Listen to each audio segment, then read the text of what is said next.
know not that my attempts to grow my business have been stifled by the use of slaves. I tell you, Mr. Paris, it'll not be profitable. They won't work as hard as paid men. That is not the only concern that we have, Mr. Paris, but the ungodliness of the use of your slaves.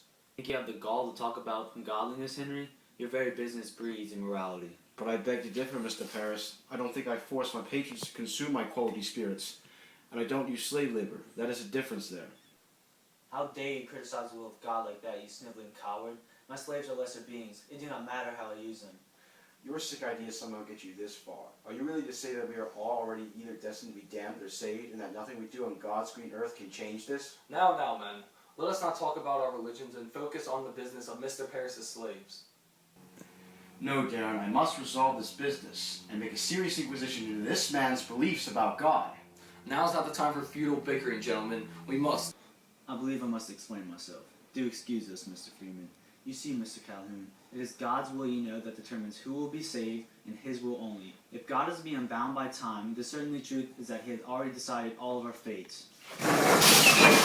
Faith, I understand, not the idea that a usurper of human liberty would still make it to the pearly gates no matter what.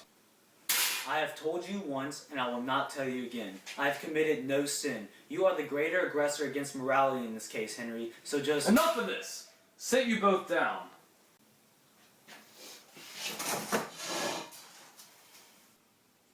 I will deal with no more children's games. If we cannot act like grown men and talk about matters in a more civilized way, we must hold discussions until later, and I may consider breaking my ties of business to both you brats. Now, I understand the slave labor has been problematic, and the jobs have been getting done slowly.